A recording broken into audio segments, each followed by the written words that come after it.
Morning, I'm on Dale View caravan site in Middleton in Teesdale. It's 7:30. Went out for a tea last night. I had fish and chips. I had summer fruits crumble with cream. And I'm not kidding, every mouthful to the last was as good as the first. So a lap of luxury last night. Slept in the 2-man tent. I'll show you that in a second. Today's going to be nice. Molly and the dog are going to walk with us, probably up to High Force. There she is now.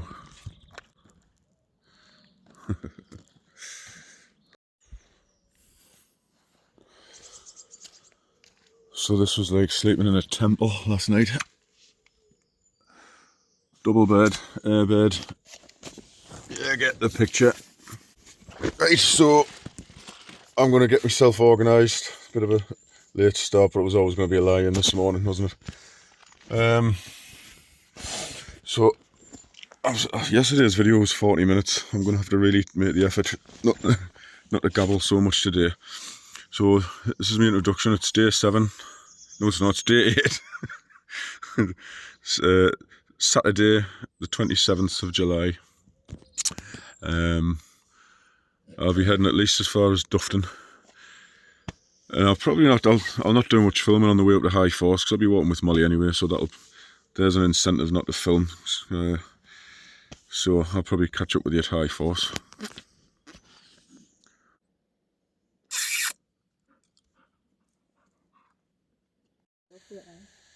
Let's put some of the fat bit of bacon into the egg pan. Right, so I'm full of it because I'm doing a quick video now, but I'd like to try and show where the start is and everything. So that's Middleton and Teesdale Farmers Mart, and it looks pretty busy today, so they must be auctioning some cows. So me and Molly have just back there. Today's route follows the the Pennine Way and the TEESDALE Way meet pretty much for most of the section of today. I mean, we're about to get onto it now. Well, we're on the Pennine Way now, obviously, but we're about to meet the TEESDALE Way. Follow the River Tees, up past Low Force, up past High Force, Cauldron Snout, Mare's Beck, High Cup Nick. All of these treats are to come today. So here's Molly anyway. Can you say hello? Hi. Alright, so definitely putting it away until we get to High Force now. Catch up later.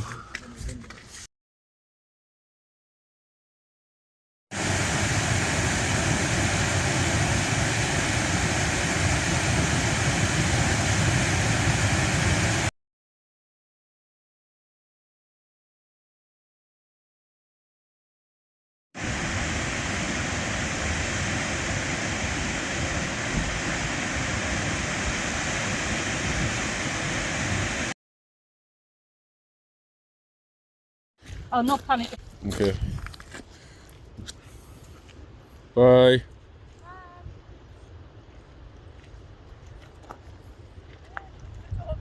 Huh? See you, Bob. Whew. Well, that was a magic interlude, it has to be said. So,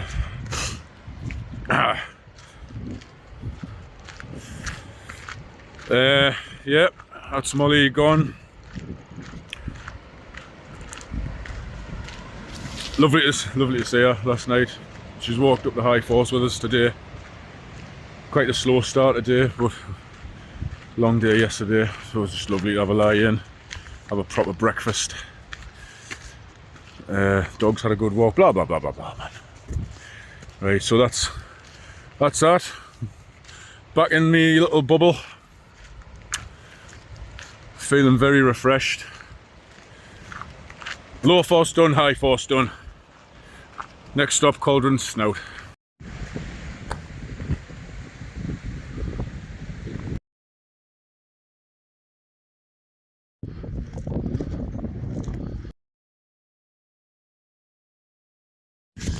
So first error of the day. I carry 2 water bottles.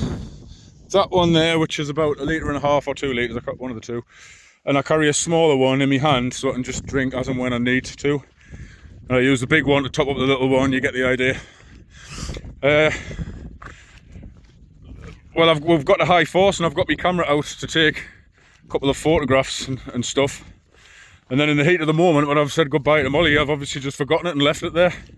So I've managed to carry that water bottle all the way from TEESDALE, half the Pennine Way. And obviously saying goodbye to my wife was just too much to handle. So that is now gone. Now, you'd be right to think, but you shouldn't leave your water bottle at high force. You're absolutely right. Countryside code, obviously you just shouldn't litter. So hold my hands up. Yes, I feel bad for that. I had a little tantrum with myself, but it was going to be a mile to walk back and pick it up. I started making the journey back. It wasn't good for morale. I made the decision to leave it. So I'll just hope that some good Samaritan picks it up. So that's that. Water bottle gone. I'll get another one in Dufton. I've got more than enough water.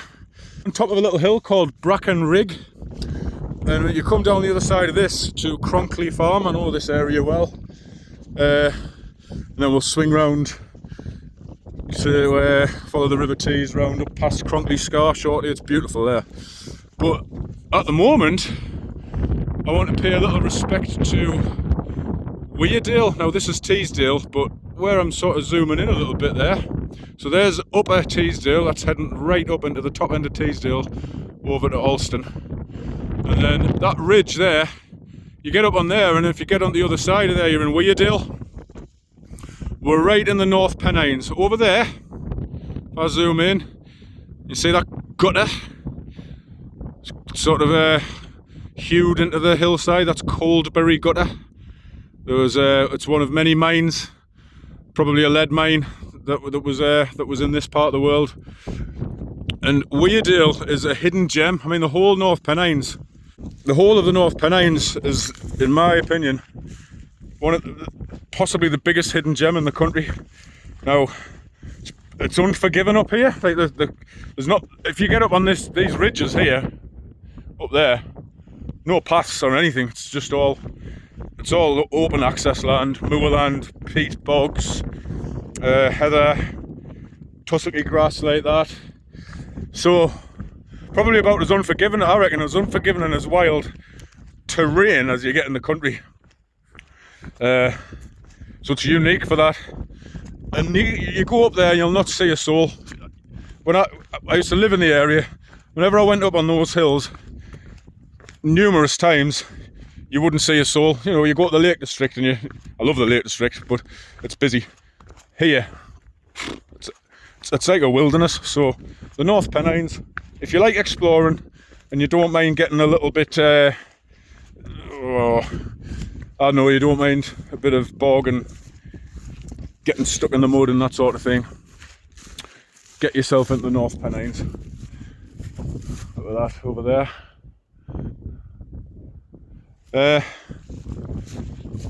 Last thing to say on that, it's what people pass it on the way to the lakes, don't they? So they get to Scotch Corner, they get on the A66 and they drive straight over the Pennines, over Stainmore Pass, and just don't pay it any attention. It's neglected. Although a lovely way to drive to the lakes is through Weardale, if you haven't done that.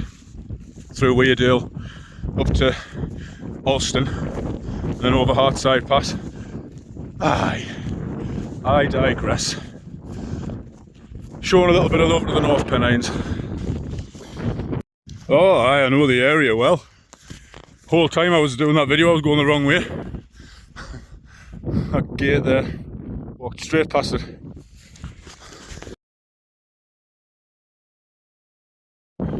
So this here is Cronkley Farm.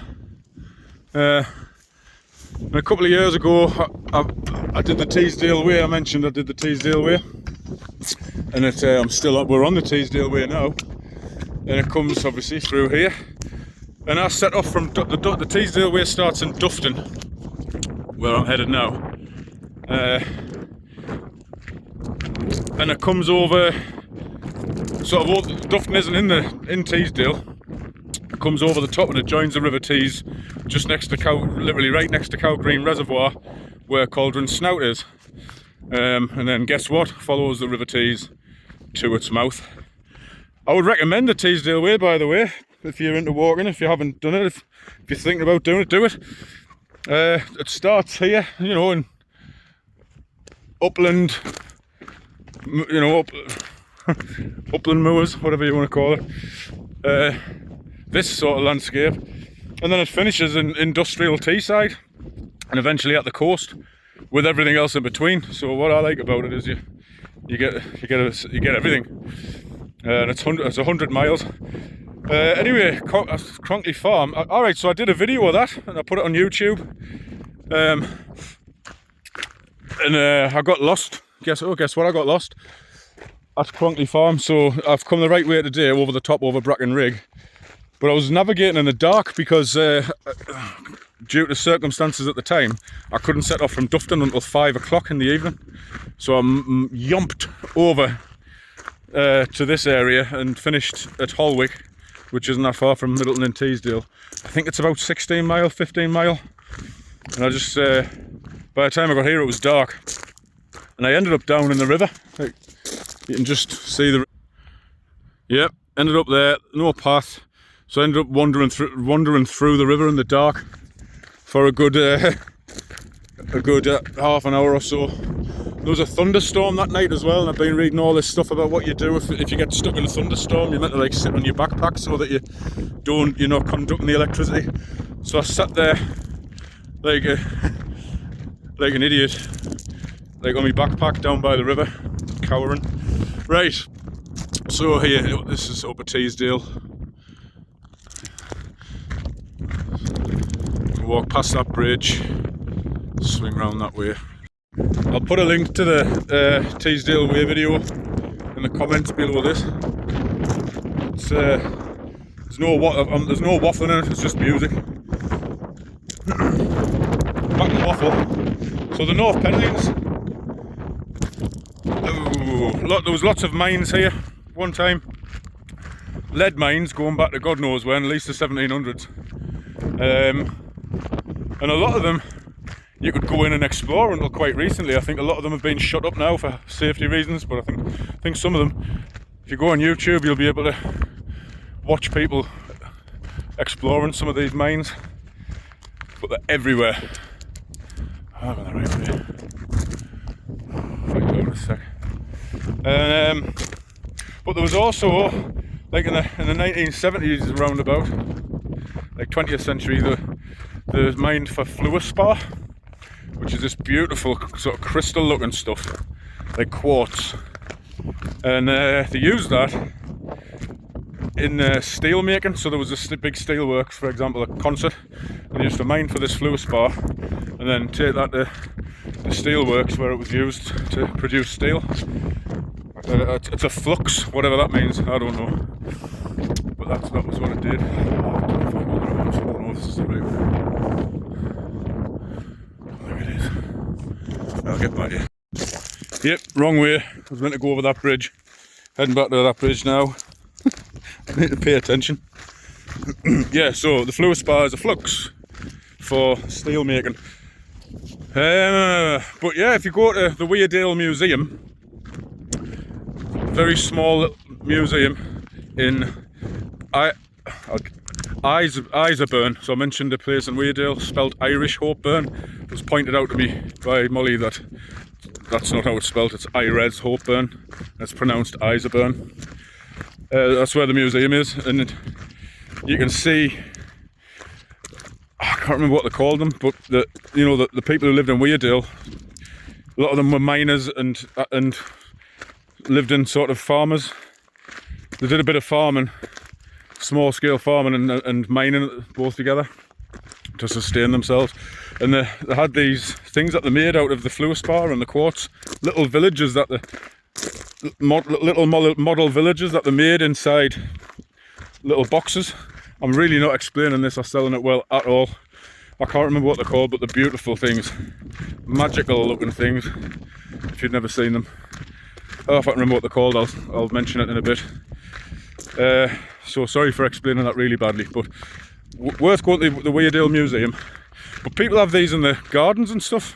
as well, even if they don't have the full-on little model villages. Just the stones, because they're everywhere.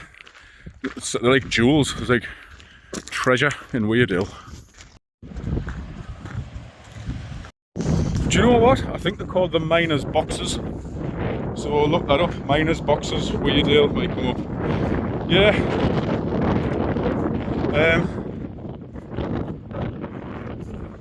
What's I going to say?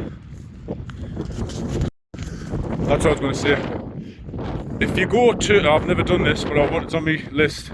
If you go to Nenthead Mines, Nenthead's in Cumbria, but it's just so you get to the top of Weardale and you go over the pass down into Nenthead.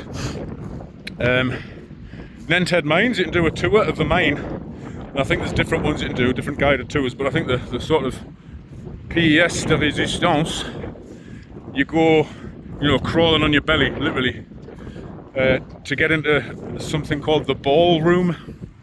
And you sit in there and you have your pat lunch, and you look up, and apparently there's just fluorspar and quartz, like crystals basically, all over the roof of this big chamber.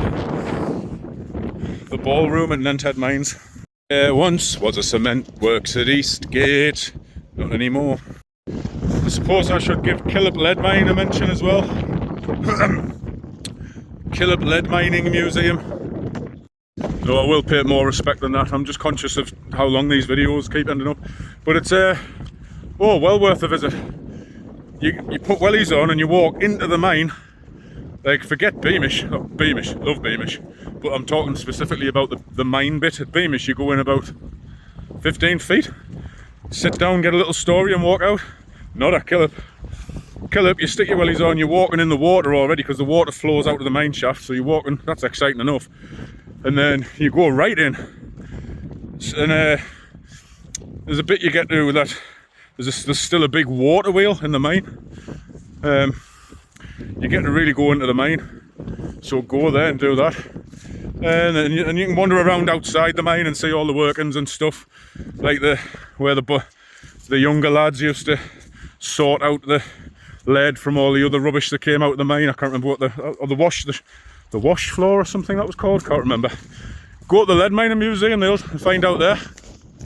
Killip, Kill Hope, Lead Mining Museum, Hope.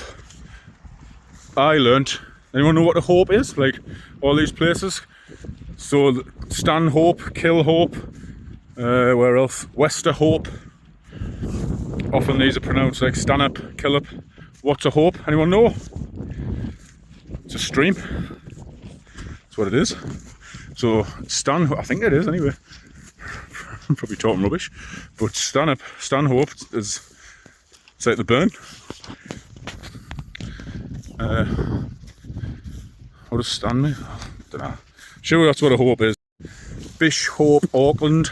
So I'm aware I'm gabbling again, but I'm not going to pass through the North Pennines without making sure that it is paid due respect, because in my humble opinion it's not paid enough. So if you are a fellow lover of the North Pennines, well done. That's it. Ryup on the road again. On the road again.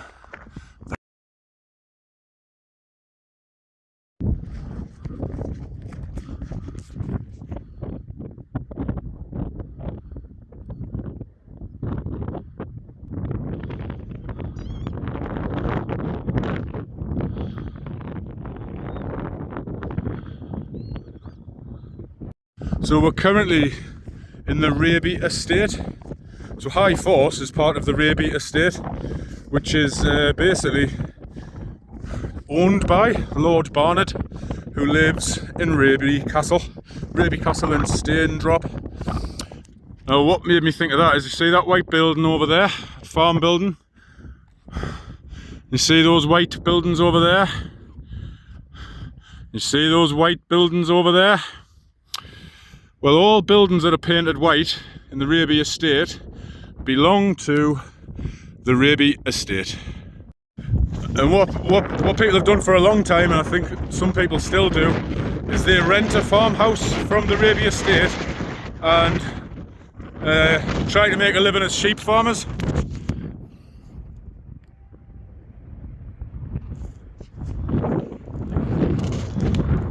I know I should have said whitewashed.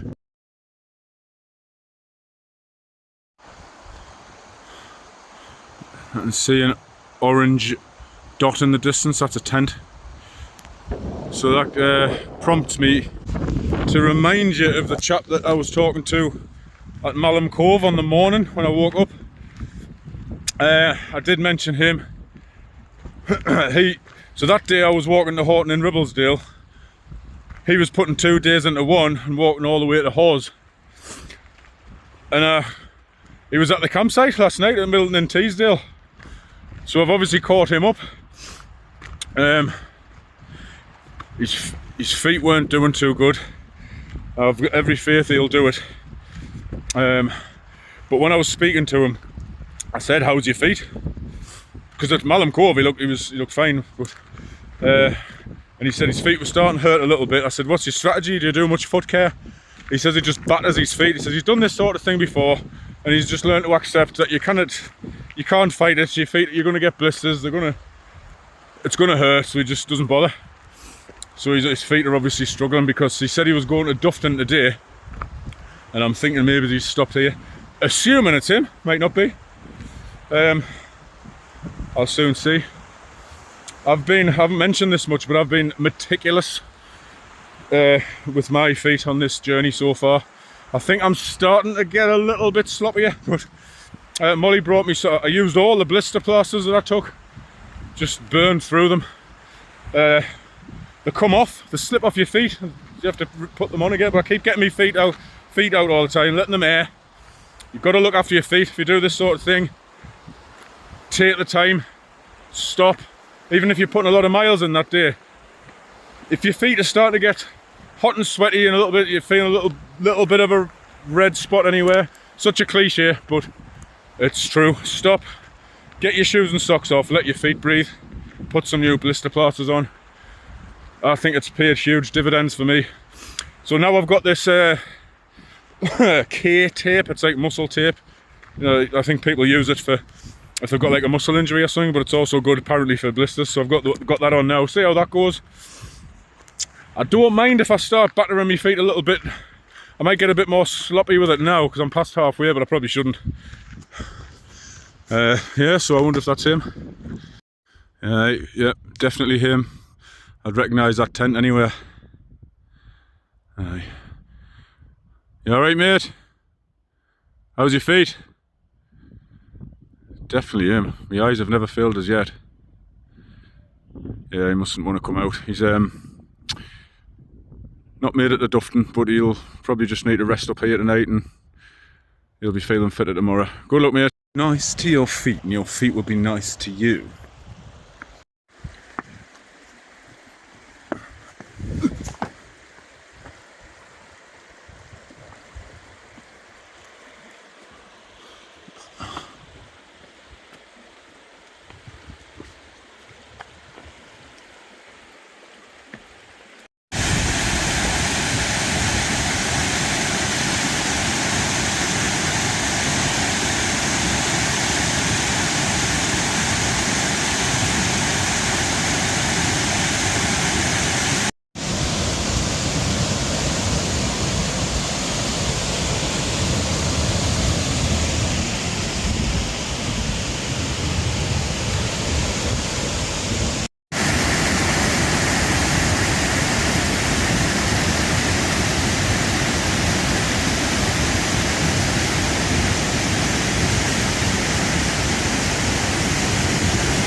So we're heading now towards the watershed that takes you over into Cumbria. And I just passed a sign a little while back, said Pennine Way, Dufton, 8 miles. And I literally said out loud to myself, 8 miles. And I'll share with you what it reminded us of. This will be a rubbish story for you, but I'm just going to share it anyway. So I've got a friend who went out for a meal with his wife and friends. This is going back a few years, and the waiter came at the end of the meal and we'll call me friend Bob. Gave the bill to Bob, and for some reason, can't remember why, but the general consensus was that Bob would pay the bill. And I think he just didn't expect it to be that much. I think he was expected to be 40 quid, maybe 50 quid, but it was 90 quid. And that's the catchphrase, basically. That's like the joke. Him looking at the bill and going, 90 quid! And that's what I thought of when I saw that sign back there. 8 miles. But I suppose it makes sense that it's 8 miles to Dufton, because there's the watershed there, where that little dip is. That's the watershed. And then when you get to there, well, you've got to keep going, haven't you, to get down the other side. So I suppose all in all, it's gonna add up. A lot of people, well, I say a lot of people, some people I have heard complain about this section and say that it's a bit of a trudge. I suppose maybe the distance, and I think this track as well, this is quite long, this track, and people get bored walking on tracks. That's why I'm probably gabbling away now to you. But shortly, I know that this track reaches a little bridge over the beck, plateaus out, and then you're walking across moorland on a nice path, and I'll show you a picture of that later. And that area is Maze Beck, and I think it's a lovely part. I think it's a lovely section. It's wild, it's remote.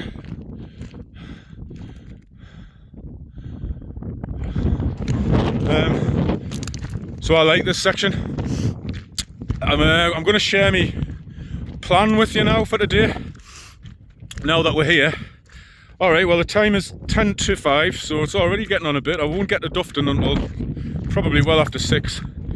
But that doesn't matter. It's summer, and you can do anything in the summer, because it's light till after 10 o'clock. And I'm just going to keep going. I'm going to head for Crossfell tonight. I know there's shelter up there. If you know the route, and if you know the area, you know where I'm talking about. I'll show you where that is when I get up there. So it's going to be another long day today, but that's where my heart wants to be tonight. That's where I'm heading for. So I'm just going to keep going, and we're going to go up Crossfell today.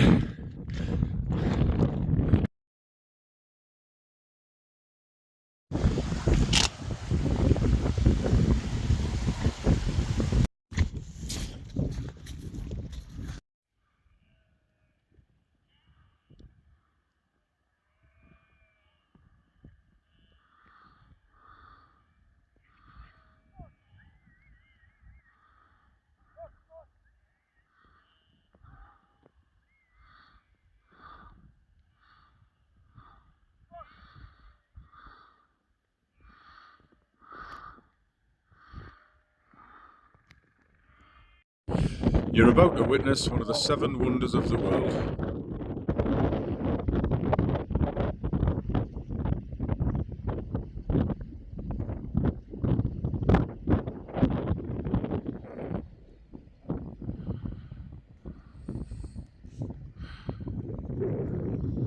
You can see the lakes in the distance.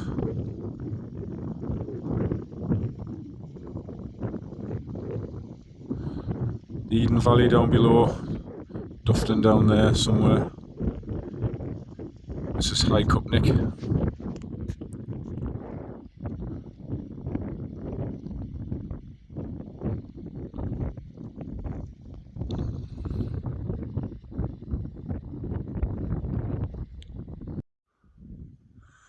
What can you say about High Cupnick? First of all, wow. Secondly, I would say that it probably does look amazing on camera, but the camera doesn't do it justice. The feeling you get when you're here, that's what you don't get on the camera. Thirdly, it's a glaciated valley. That's all I know about it. A fine example thereof. If there's anything else anyone knows about High Cupnick, feel free to share.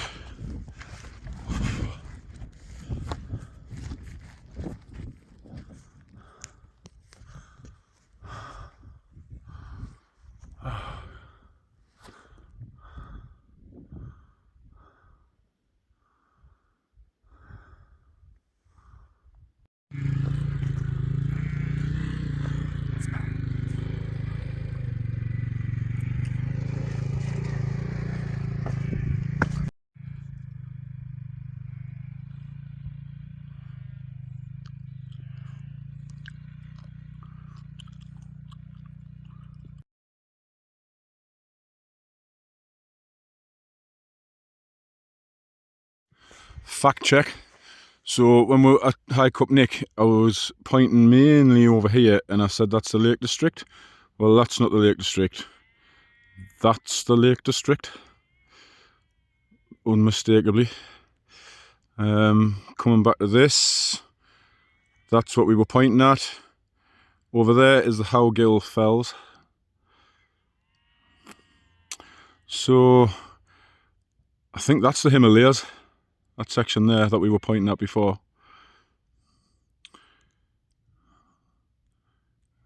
So that's the views for the evening. Might as well have them now, because it's probably going to be dark when we get up to Crossfell. So down into Dufton now, pint of coke, head back for the hills.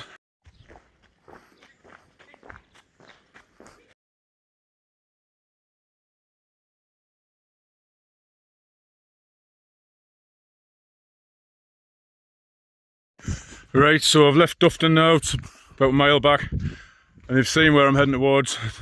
Time's 9 o'clock. Quite excited about heading up into these hills this time of day. It's going to be dark when I get up there, certainly when I get to my destination.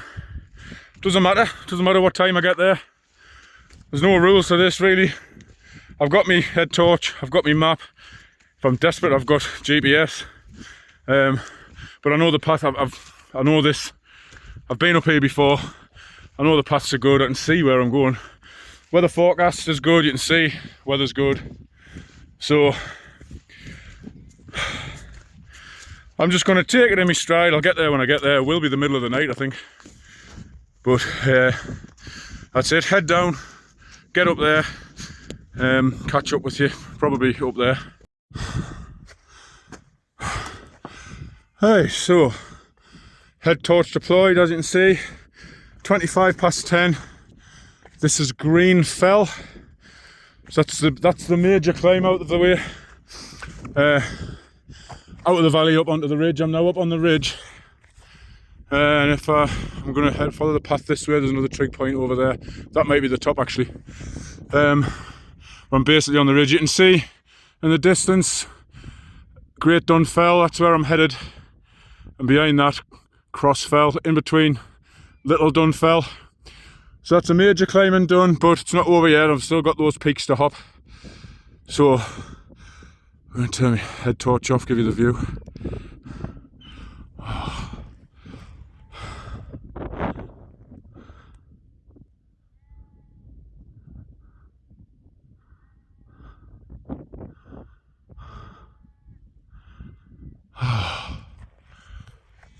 Oh,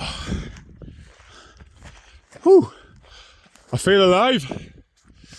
Might not feel so alive by the time I get to the top of Crossfell, but I feel alive now.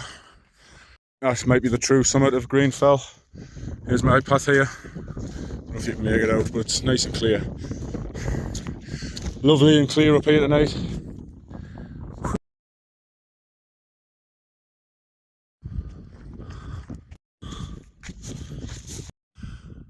That looks like a giant golf ball to me, which means we're at the top of Great Dun Fell now. Time 10 past 11. I'm going to keep moving, keep warm. Next one's Little Dun Fell.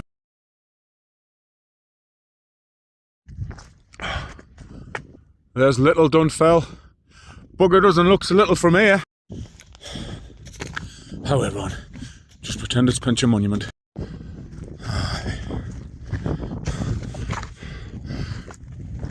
Little Dun Fell. One more to go. There's a shelter, little shelter at the top of Little Dun Fell.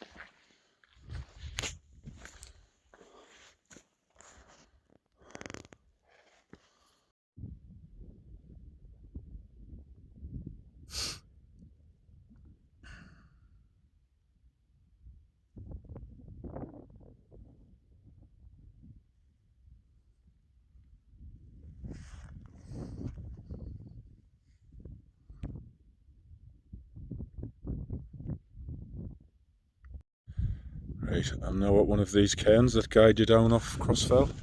Try this, does this work? Right, so there was someone camping on top of Crossfell. I was going to do a little video up there and a little bit of spiel. Now I just want to get off the mountain and get to where I'm staying. Obviously I wasn't going to start doing a video up there when someone was asleep in the tent or probably walking up by me. I probably ruined the night. First thing I want to say is that it took us a little while to find this path. I had to do some proper navigation, get my compass out, take a bearing, take some time, walk on that bearing, and then eventually I found this path. Cards on the table. Do I feel a bit crazed for coming up here in the middle of the night? I mean, it's 12:30. Yeah, probably. Do I regret it? No. I love the drama of it. I'm doing the Pennine Way and I'm up Crossfell in the middle of the night. So I definitely don't regret it. I'll probably pay for it in the morning. I think I'll probably hurt a bit in the morning. But anyway, let's just get off the mountain. I know this path takes you to a track just down here, not far. And then I'll show you where I'm staying for the night, or what's left of it. Only other thing I'll say is I was going to tell you a little bit about Crossfell. I'll just do it now, why not? So Crossfell is the highest point in the Pennines, and it's therefore the highest point on the Pennine Way. It's higher than a lot of lakeland fells, and it's the two of the major rivers in the northeast, the River Tees and the River Tyne, both have their sources on this fell. The River Wear has its source not far from here. Some people say that all three rivers have the source here because they would say the Wear does as well, because this is the principal fell. Anyway, it's a big one. So now that section's done, I think that's a lot of the major climbing now done. I definitely think tomorrow will be an easier day. Right, bye. Right, so I finally found this path that's going to lead us to where I'm staying. I thought it was clever, didn't I, telling you that I took a bearing and found the path and all that? Well, see this path here? My memory. So what I've done is I've come down the fell. I've meant to come down the fell from the right on this video now, and then onto this path. But in my memory, this path was a track, so I've just walked straight across it, haven't I? So I've continued a little bit further down the fell, but fortunately not too far.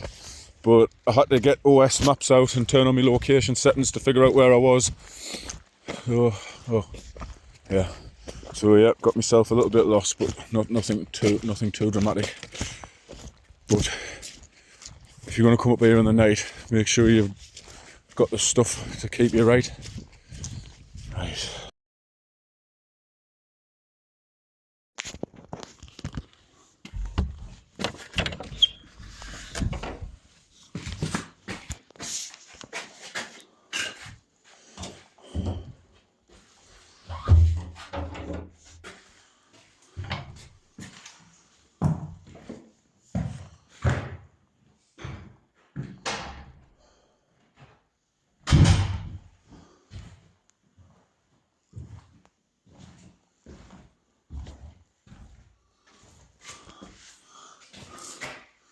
Looks like I've got it to myself.